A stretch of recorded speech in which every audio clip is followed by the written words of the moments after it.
Alors, nous allons lire la parole de Dieu. Je suis dans deux textes que nous allons exploiter ce matin. Ésaïe 43, nous lirons du 16e au 21e verset. Je disais Ésaïe 43, 16 à 21.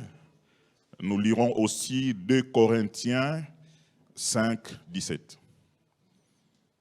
Ésaïe 43, 16 à 21, et nous lirons 2 Corinthiens 5, 17. Je suis dans la version Louis II, je lis le premier texte. « Ainsi parle l'Éternel qui fraya dans la mer un chemin et dans les eaux puissantes un sentier, qui mit en campagne des chars et des chevaux, une armée et des vaillants guerriers, soudain couchés ensemble pour ne plus se relever, anéantis, éteints comme une mèche, ne pensez plus aux événements passés.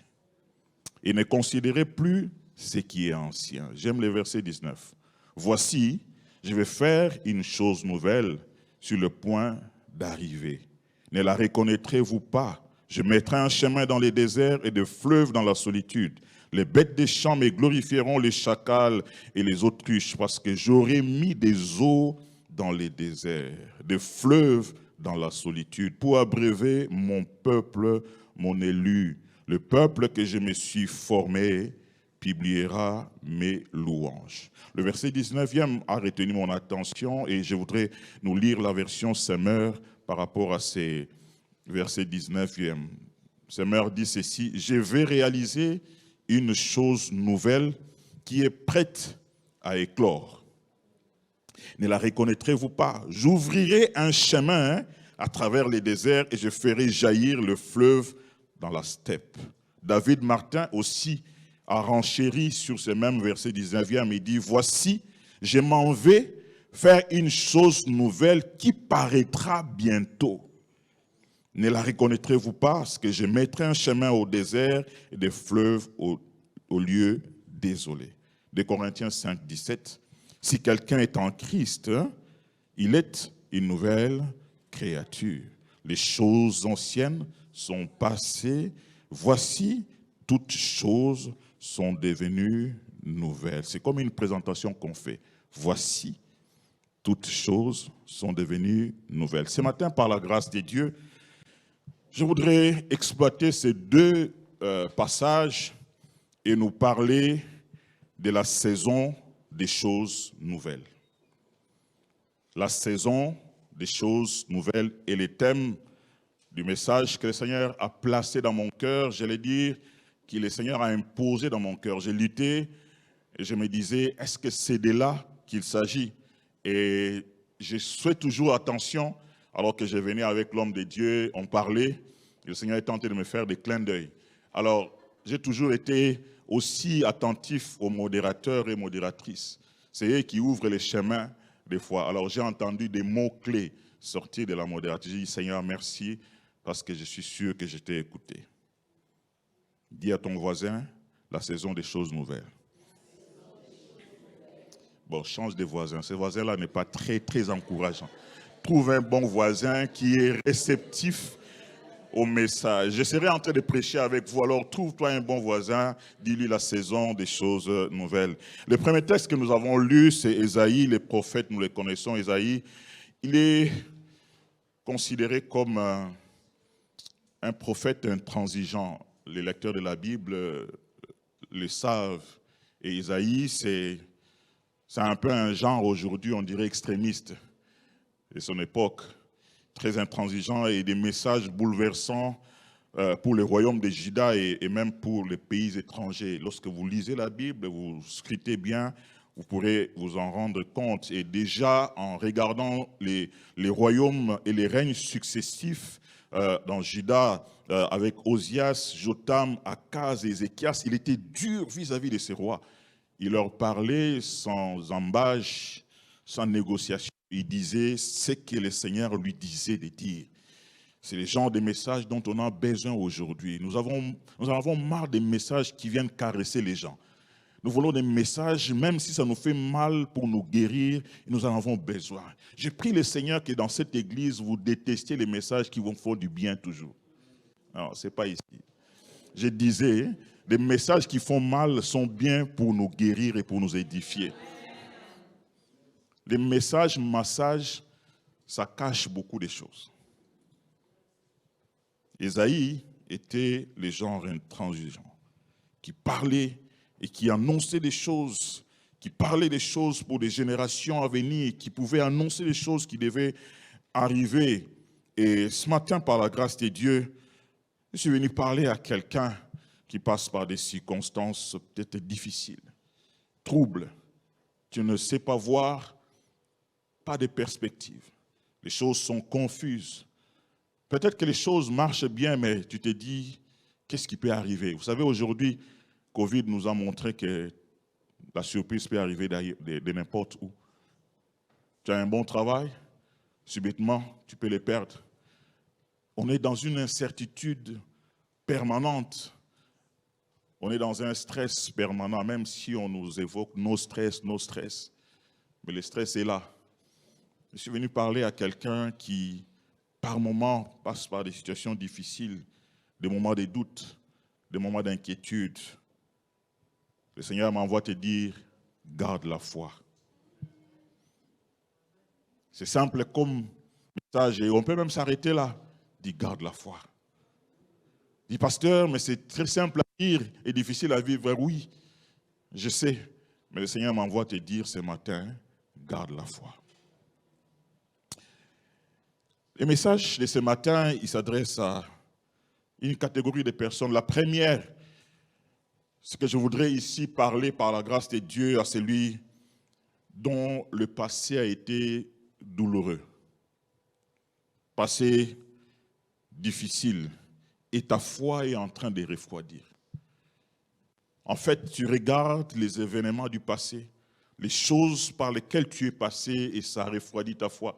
Même lorsque j'ai dit garde ta foi, tu me regardes comme si je venais de Mars ou de Vénus.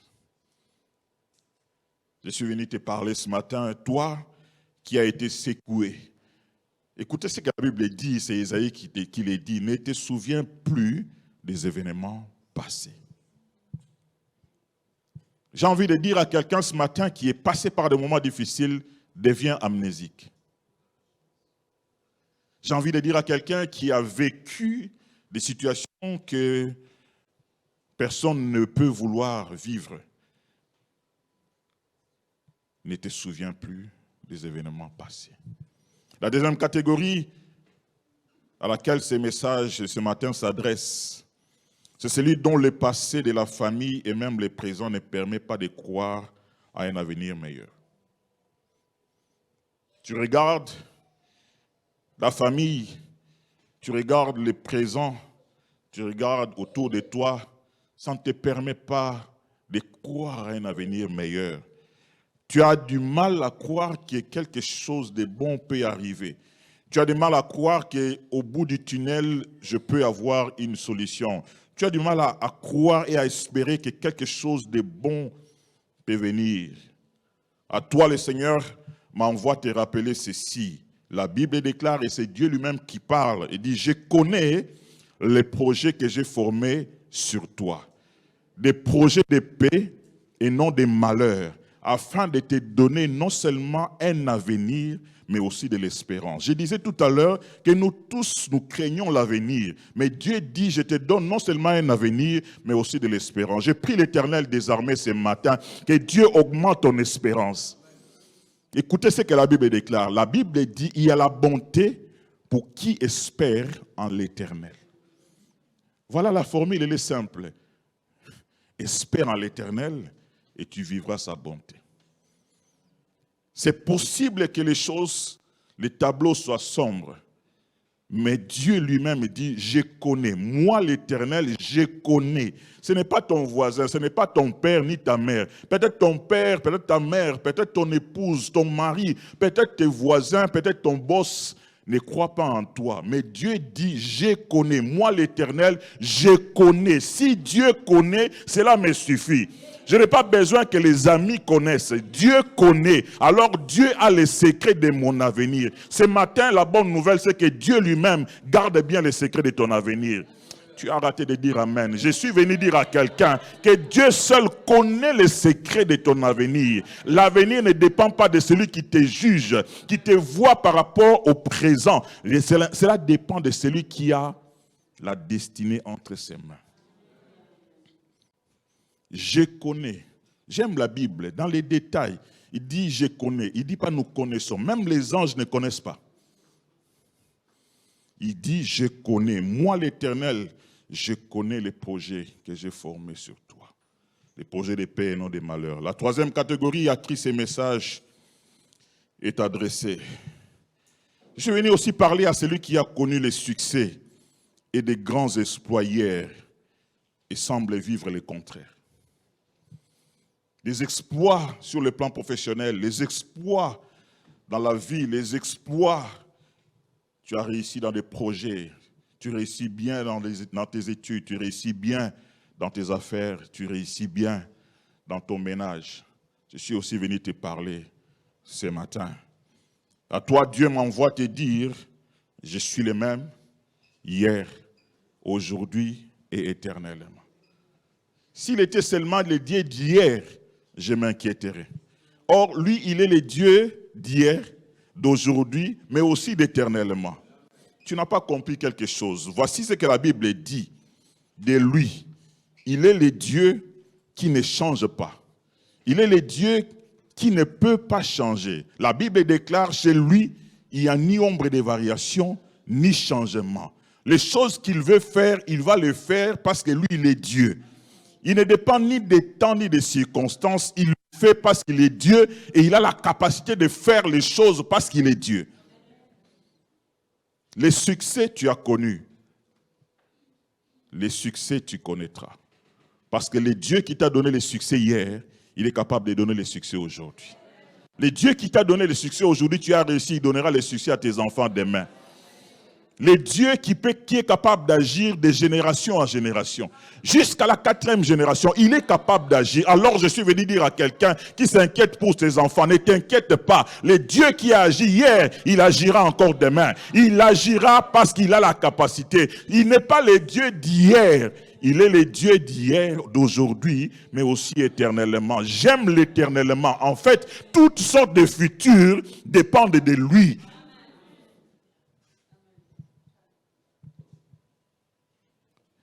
Alors, les choses nouvelles. Le verset 19e sur lequel je me base ce matin parle, Ésaïe parle aux enfants d'Israël. Et Dieu est en train de dire quelque chose comme s'il était en train de vouloir convaincre les enfants d'Israël. Il dit, je vais faire une chose nouvelle qui est sur le point d'arriver.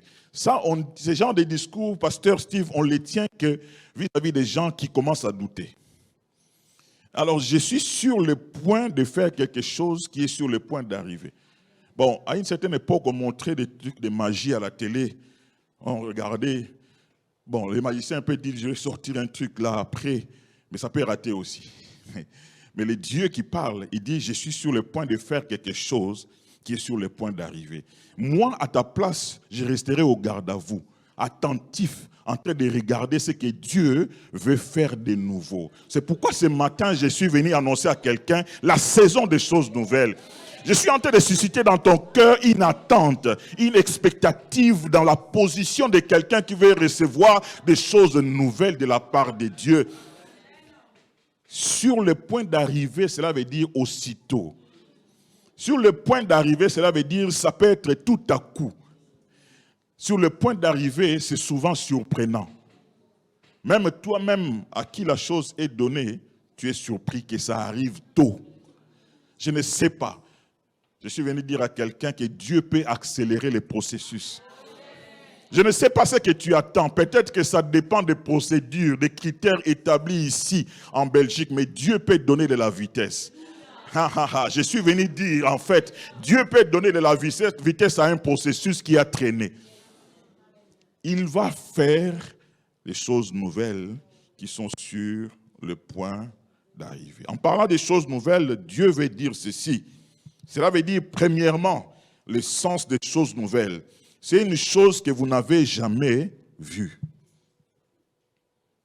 Et la Bible, elle dit, ce n'est pas moi qui dis, Une chose qu'on n'a jamais vue, c'est-à-dire les choses que l'œil n'a jamais vues et qui ne sont jamais, que l'oreille n'a même jamais entendues et qui ne sont même pas montées dans le cœur de ton voisin. Cela veut dire, dans la pensée des personnes, cette chose, elle est nouvelle, elle est surprenante. Et les gens veulent dire, mais comment c'est arrivé? Moi-même, je ne sais pas comment c'est arrivé. L'œil n'a jamais vu ça. L'oreille n'a jamais entendu parler de la chose. Et cela n'est jamais monté même dans le cœur de quelqu'un. Vous savez, les choses commencent par le cœur, commencent par la pensée.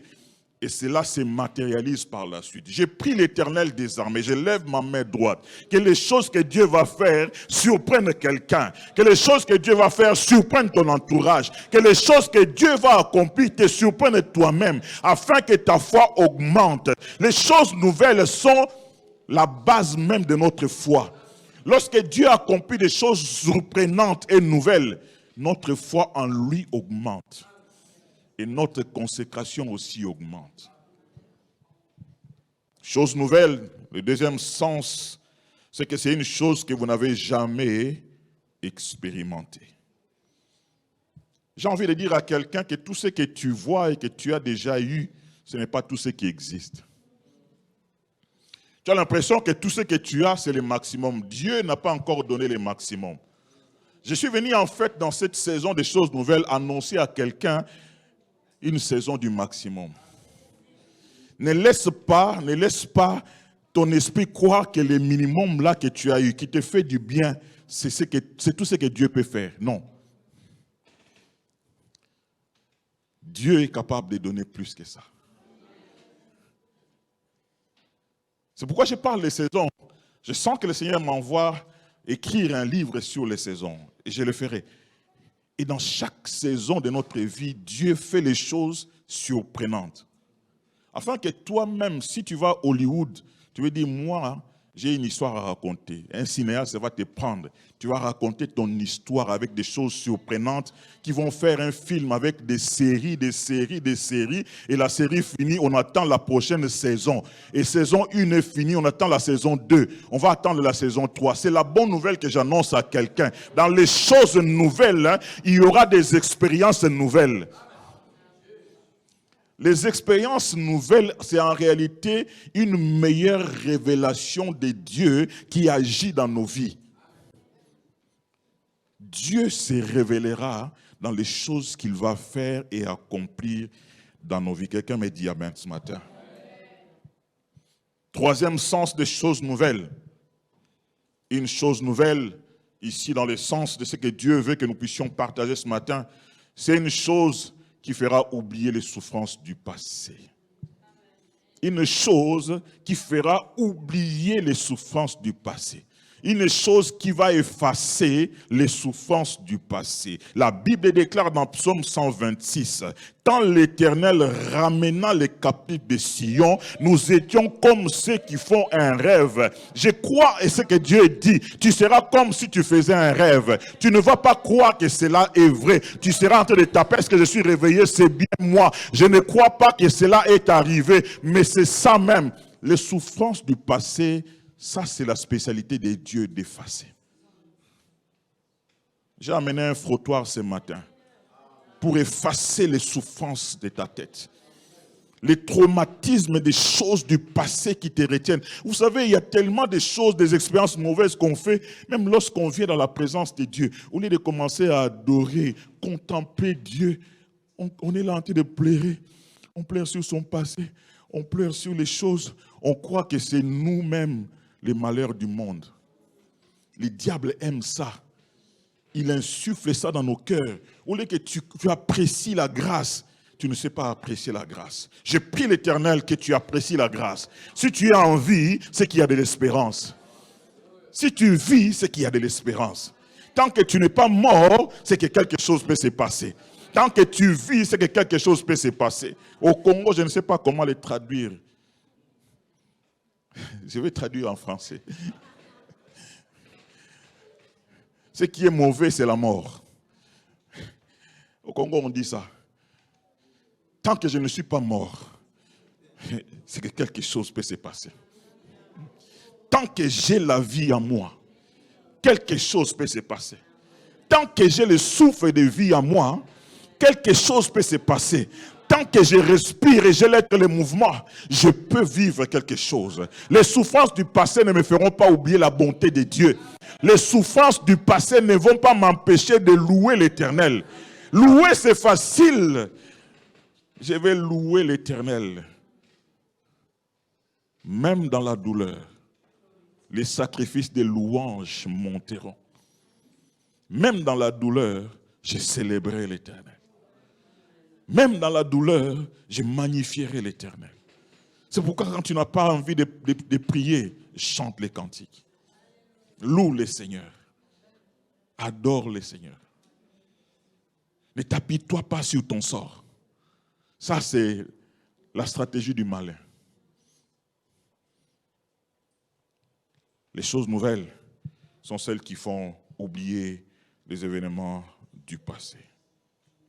Alors pourquoi Dieu veut-il faire quelque chose de nouveau dans nos vies?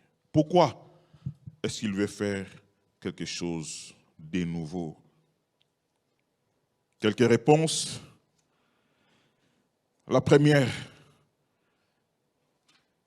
Dieu veut faire quelque chose de nouveau dans nos vies parce qu'il est le maître des temps et des circonstances. Il veut faire quelque chose de nouveau parce qu'il est le maître des temps, mais aussi des circonstances. Les temps se définit comme une chronologie, mais en même temps, une limitation est attachée au temps. Notre Dieu, il est éternel.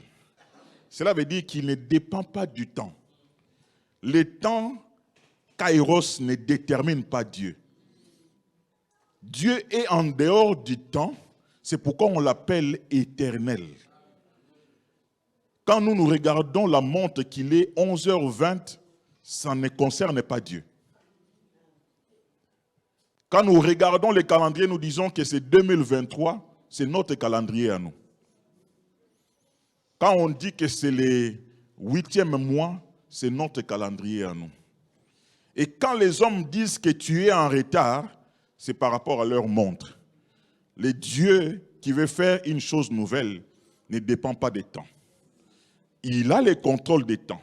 Lui, il est en dehors du temps, mais il utilise le temps afin d'accomplir les choses nouvelles. Il est certes en dehors du temps, mais le temps est un allié de Dieu. Il utilise le temps comme il veut. Il guide le temps comme il veut. Il est non seulement le maître des temps, mais il est aussi le maître des circonstances. En parlant de circonstances, je voudrais m'arrêter un moment pour insister. Les circonstances peuvent être bonnes ou mauvaises. Cela n'empêchera pas Dieu de faire des choses nouvelles. Les circonstances peuvent être imprévues ou prévues, mais cela ne surprend pas Dieu. Ce qui nous surprend ne surprend jamais Dieu.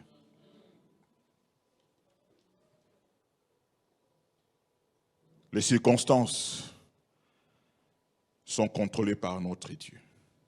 Même les circonstances les plus sombres, Dieu les contrôle. Il peut tirer gloire de n'importe quelle circonstance. Vous savez, même dans ta souffrance, Dieu peut transformer ça afin que tu puisses avancer. Dans les moments difficiles, on se pose la question. J'ai toujours aimé, et j'ai parlé avec le pasteur tout à l'heure sur le chemin, j'ai dit le plus important pour nous, lorsque nous passons par des moments difficiles, des circonstances difficiles, c'est de ne pas fixer les regards sur la circonstance, mais de fixer les regards sur Dieu et de demander à Dieu quelle leçon que tu veux que j'apprenne dans cette circonstance. Si tu n'as pas appris de la circonstance difficile, mauvaise, tu reprendras la classe. L'école de Dieu, des fois, est difficile. Tu peux avoir perdu un être cher. Pose-toi la question. J'ai discuté avec mon épouse, qui vous salue du reste. Il y a un homme de Dieu avec qui nous sommes, un pasteur, qui a perdu son épouse. Il a accouché des jumeaux. On savait que c'était des jumeaux qui devaient venir. Et puis, quelques temps après, On nous appelle, moi j'étais en vacances, on dit, vraiment il faut prier. Elle est médecin, et elle a accouché dans le même hôpital, et du coup elle est entrée dans le coma pendant 8 jours. On priait, on ne croyait pas que ça allait mal finir. Et du coup, et c'était fini. Et les jumeaux sont restés sans jamais voir leur maman. Circonstances difficiles. On était troublés. Moi, je revenais, le pasteur m'a demandé de pouvoir faire la modération pour ce deuil-là. J'ai dit, mais c'était difficile. Comment parler? Comment regarder le frère? Pasteur, maman pasteur, une bonne sœur. Elle est partie. Dit, Seigneur, qu'est-ce que tu veux nous enseigner? Peut-être tu passes par des moments indescriptibles. Demande une seule chose au Seigneur. Dis, Seigneur, tu es souverain, mais donne-moi de comprendre la leçon. Aujourd'hui, on ne croyait pas qu'il allait se relever. Et on a vu qu'il s'est relevé, son ministère intact. Et il prêche mieux qu'avant. Moi, j'ai dit, mais Seigneur, c'est quoi la leçon dans cette affaire-là? Dieu est souverain. Dis-toi que Dieu est souverain. La circonstance, Dieu en a le contrôle. Il y a des choses que nous ne comprendrons pas ici-bas. C'est pourquoi il ne faut jamais manquer l'éternité. Tu poseras la question à dire, Seigneur, je n'ai pas compris alors que j'étais là-bas. Dis-moi pourquoi tu as pris mon père. Pourquoi tu as pris ma mère. Mais des fois, Dieu en prenant comme ça, il y a des portes qui s'ouvrent. Mais le plus important, c'est de tirer la leçon. Les circonstances, Dieu les utilise comme il veut. N'est-ce pas qu'il est capable de bâtir sur d'anciennes ruines? C'est dans la Bible, hein? Il est capable d'utiliser les anciennes ruines et rebâtir là-dessus. Ce matin, je ne sais pas ce qui est détruit dans ta vie, mais Dieu est capable de rebâtir là. Là où c'est détruit, là où c'est plié, comme on dit. Dieu est capable de rebâtir là sur des anciennes ruines. Depuis l'Éternel que tu ne négliges pas, tu dis c'est fini pour moi, ce n'est pas fini. Là où les gens veulent t'enterrer, là, il est capable des anciennes ruines rebâtir. N'est-ce pas qu'il est celui qui retire l'indigent du fumier et les fait asseoir avec les grands? Je suis en train de vous décrire des situations compliquées, mais que Dieu peut utiliser. Il peut te prendre du fumier directement. Je ne sais pas s'il y a un lavage car wash quelque part pour que tu sois propre, mais directement du fumier, il te fait asseoir avec les grands. Même les grands sont surpris. Mais celui-ci, il est sale. Mais ce n'est pas un problème. Il va être là. Dieu va t'imposer. Je prie que Dieu t'impose là où les gens ne t'attendent pas. Là où on ne t'attend pas, tu ne réponds pas aux critères, tu n'as pas les diplômes qu'il faut. Que Dieu t'introduise là. Ce n'est pas une histoire de règles seulement qui va s'appliquer. Mais du fumier, il peut retirer l'indigent et le faire asseoir avec les grands. Les circonstances, Dieu peut les utiliser pour des choses nouvelles. N'est-ce pas qu'il est capable de frayer les chemins dans la mer pour que tu traverses? Israël a traversé la mer à pied sec. J'ai toujours aimé voir ça. Il y avait comme une sorte d'aquarium naturel. Toutes sortes de poissons à gauche, des baleines et à droite. Ils traversaient. Mais ces chemins-là étaient frayés pour eux seulement. Parce que les Égyptiens, après, ils ont essayé d'entrer. Ils sont entrés dans un couloir qui n'était pas à eux. Ils ont été engloutis. Je prie l'Éternel des armées, que même la mer, qui est une situation compliquée pour toi, que Dieu te fraye les chemins pour ça. Que Dieu te fraye les chemins. Qu'une montagne qui s'élèvera devant toi, que l'Éternel la planisse dans le nom de Jésus. Même dans les déserts, que Dieu te fraye un chemin. dans la galère la plus totale, que Dieu fraye un chemin. Dans les situations compliquées, que Dieu fraye un chemin. Dans la décrépitude compliquée, là, que Dieu fraye un chemin. Dans des situations innommables, que Dieu fraye un chemin pour toi. Là où les hommes te regardent, même par les médecins, disent ce n'est pas possible. Que Dieu commence une chose nouvelle. Je suis en train de communiquer à quelqu'un la foi de ne pas avoir peur des circonstances. Elles seront toujours là, mais Dieu peut les transformer en bien. N'est-ce pas? Encore une autre circonstance, que le Dieu qui est le maître des temps et des circonstances et qui veut frayer un chemin, il fait quitter Joseph de la prison au trône pour devenir Premier ministre. Et on peut t'arrêter pour une situation que tu ne connais pas. Joseph était innocent. Mais regardez-moi ça. On t'accuse seulement faussement. Mais Dieu peut transformer ça en bien pour toi. Je sais que tu ne vas pas dire Amen. Je lève ma main droite. Que Dieu ouvre une prison pour toi. Que Dieu ouvre une prison d'injustice pour toi. Afin que cela te fraye un chemin au trône. J'ai pris l'Éternel des armées.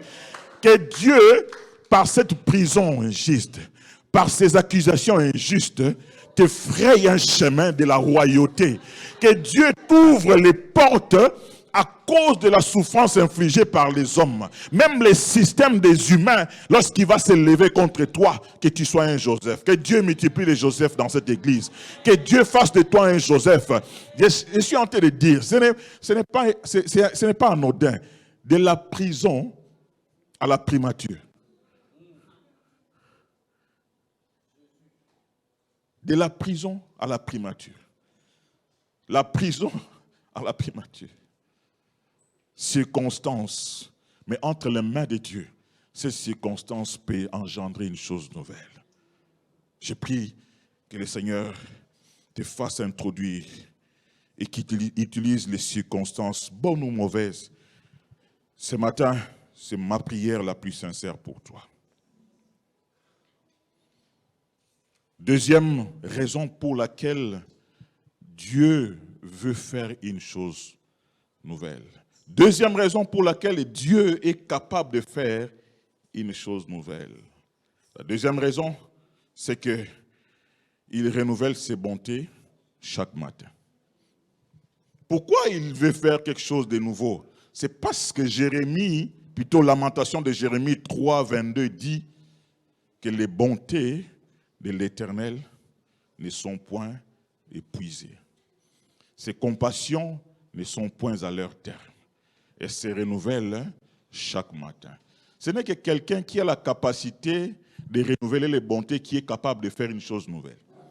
Tu peux me promettre tout ce que tu veux, même si tu es milliardaire. Il peut y avoir une circonstance comme la Covid qui t'empêche de faire. Tu peux me promettre, mais dans ton planning, il y a un imprévu. On parle des pays qui ont des réserves de pétrole comme les États-Unis. On soutient qu'ils ont même la capacité de vivre au-delà de 50 ans dans les réserves de pétrole. Ils sont très malins. Hein? Mais cette réserve-là peut s'épuiser.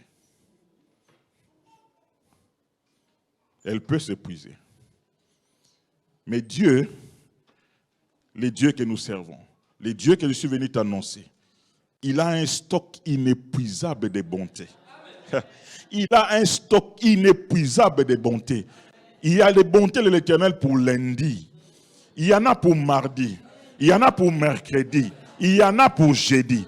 Il y en a pour vendredi. Il y en a pour samedi. Il y en aura pour dimanche prochain. Et la semaine qui va suivre, il y a des bontés de l'Éternel. Et le mois qui va suivre, il y a des bontés de l'Éternel. Je ne sais pas si je parle à quelqu'un.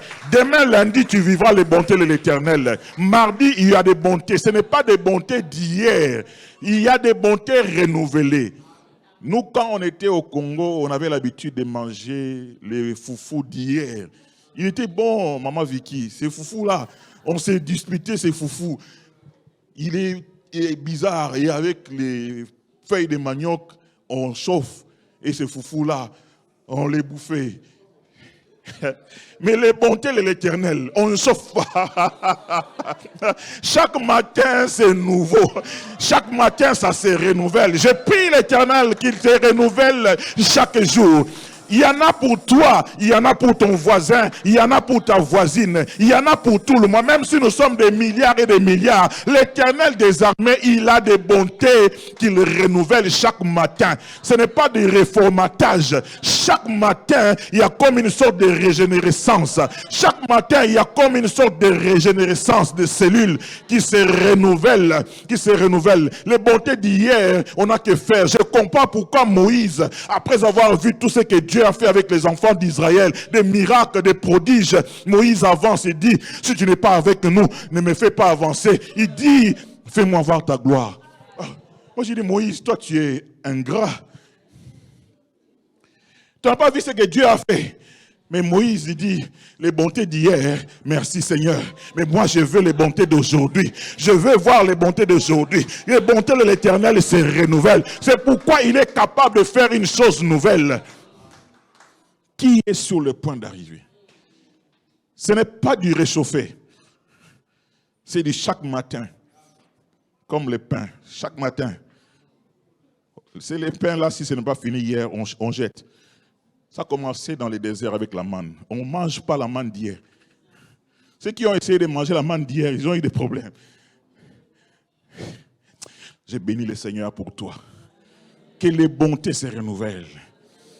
Que les bontés se renouvellent pour toi parce que tu mérites que Dieu fasse une chose nouvelle.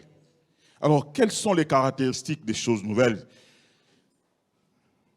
Première chose qu'il faut retenir, qui caractérise les choses nouvelles, c'est que les choses nouvelles ne sont ni notre initiative, ni celle des hommes.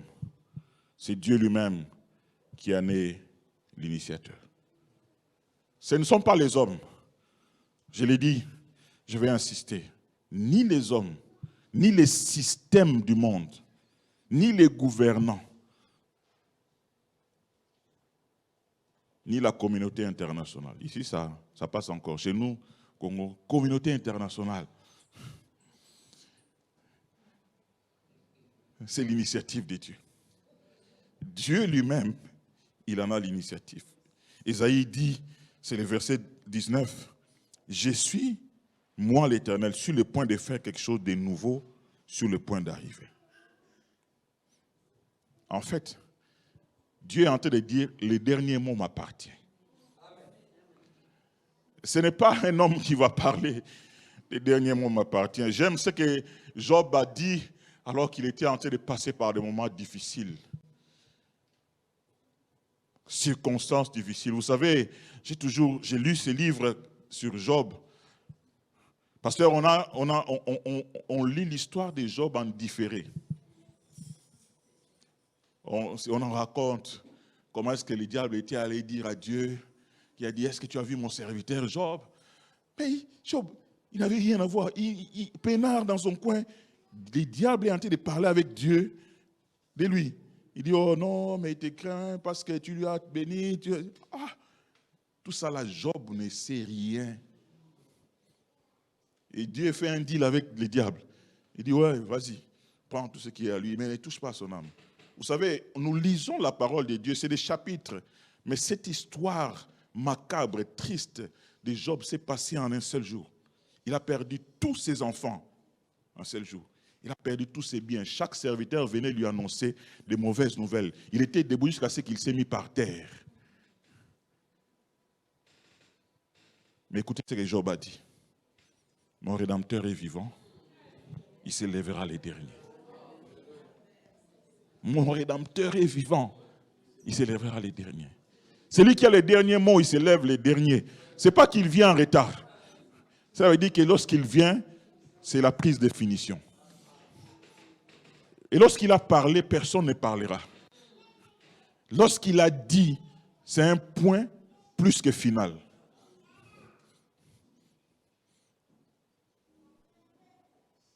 Les hommes, à la limite, si Dieu le permet, vraiment à la limite, si Dieu le permet, ils ne peuvent avoir droit qu'à l'avant-dernier mot. C'est tout. Fut-il roi puissant, mais celui qui a les derniers mots dans ta vie, dans ta destinée, c'est l'Éternel des armées. C'est pourquoi accroche-toi à Dieu.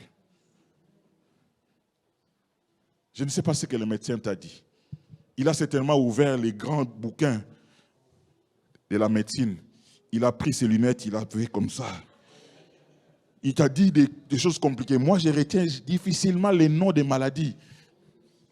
Lorsqu'on parle comme ça, je regarde les médecins, je regarde ici.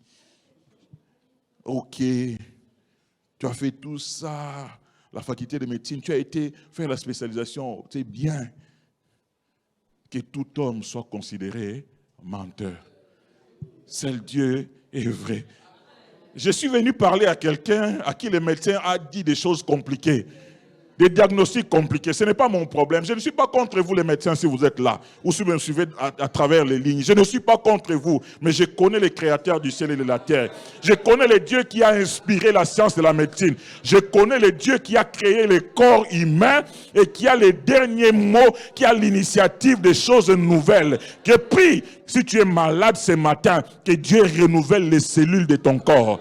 Que le médecin que tu as vu qui t'a fait ce diagnostic constate seulement que la guérison est là.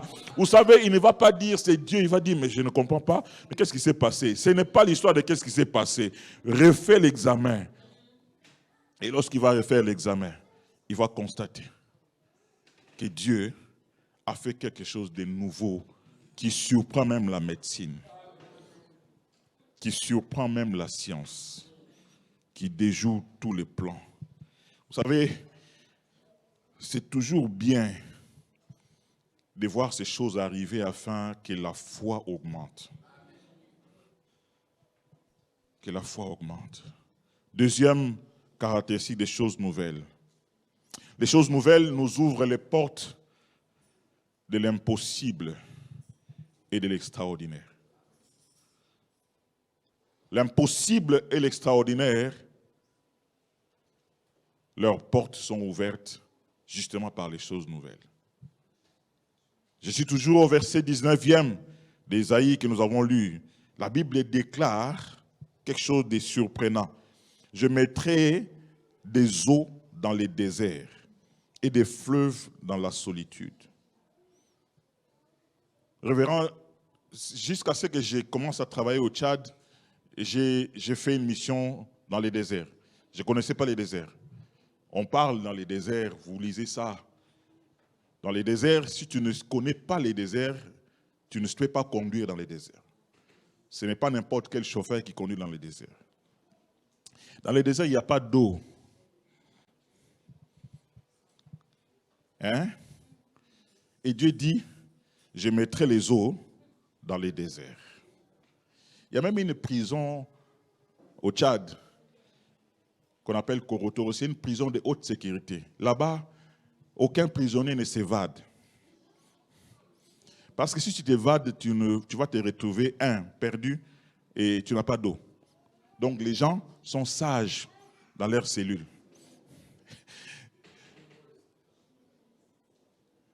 Mais Dieu dit, dans les choses nouvelles, c'est que l'impossible peut devenir possible. Il met des eaux dans les déserts. Et il est capable de frayer des chemins. Non seulement qu'il fraye des chemins, mais il met des eaux dans les déserts. C'est-à-dire que pour toi, tu es dans un désert, mais Dieu te permet d'avoir de l'eau. Demandez à Agar. Demandez à Agar. Comment ça s'est passé alors qu'Agar était sûr que son enfant allait mourir? Il a laissé l'enfant très loin. Il dit, je ne vais pas voir mon enfant mourir. Agar entendit l'enfant. Et Dieu peut faire ça pour toi. Quelle est la situation par laquelle tu passes? On l'appelle désert, mais Dieu peut mettre les eaux dans les déserts.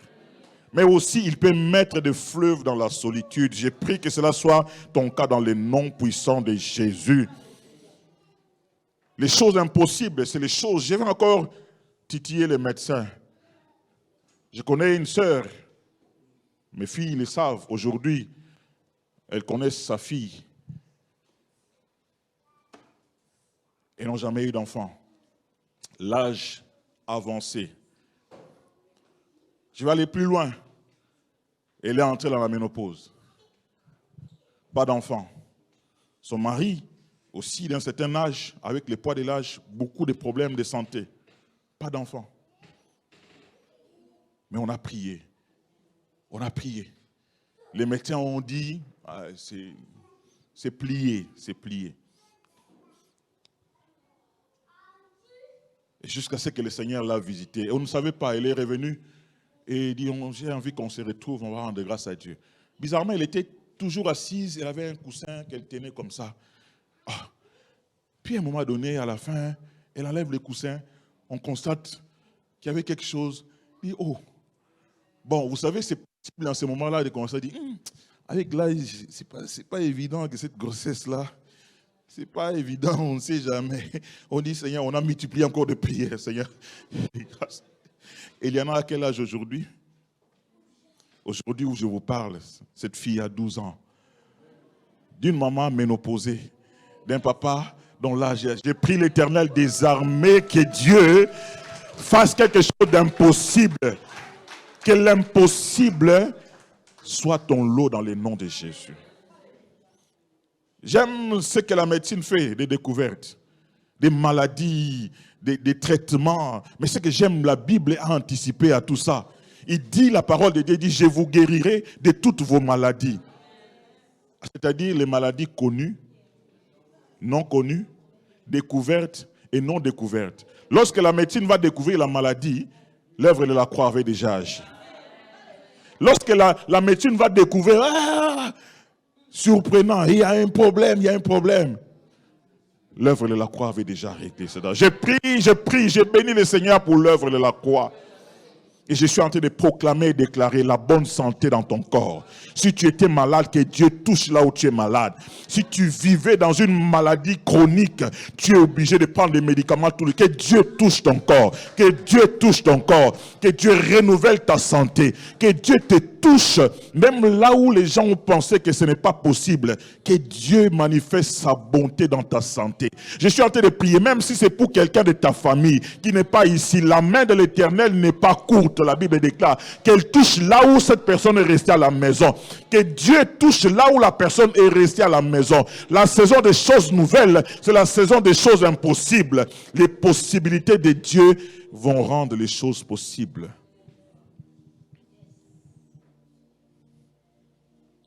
Je vais terminer par là.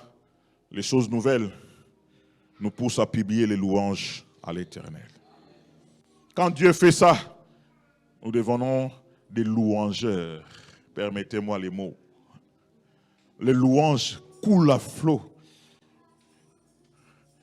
Dieu fait ces choses afin que nous puissions lui rendre gloire. Les choses nouvelles, ce n'est pas pour que nous puissions nous enorgueillir, mais c'est pour que Dieu puisse être élevé. Que la louange monte vers le trône de Dieu. Mon peuple publiera mes louanges. Lorsque j'aurai fait des choses nouvelles, mon peuple publiera des louanges. Je prie l'Éternel des armées, que Dieu de toute grâce puisse mettre dans ta bouche un cantique nouveau. Que tu chantes un cantique qu'on ne chante pas à l'église, à cause des choses nouvelles que Dieu fait.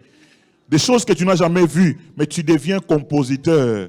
Des cantiques, des louanges, tu chantes dans la douche, tu chantes à la couche, chante, même si ce n'est pas une bonne voix, on s'en fout, il n'y a pas de problème. Chorale, laissez-nous tranquilles. Nous allons chanter des louanges à l'Éternel, parce que Dieu fait tellement de choses, même si je danse à contre-temps, mais ce n'est pas un problème. Je célèbre l'Éternel, je lance des louanges à l'Éternel, à cause des choses nouvelles qu'il a fait, à cause des choses nouvelles qu'il a fait. Est-ce que tu peux te lever avec moi et acclamer le Seigneur pour des choses nouvelles qu'il a fait?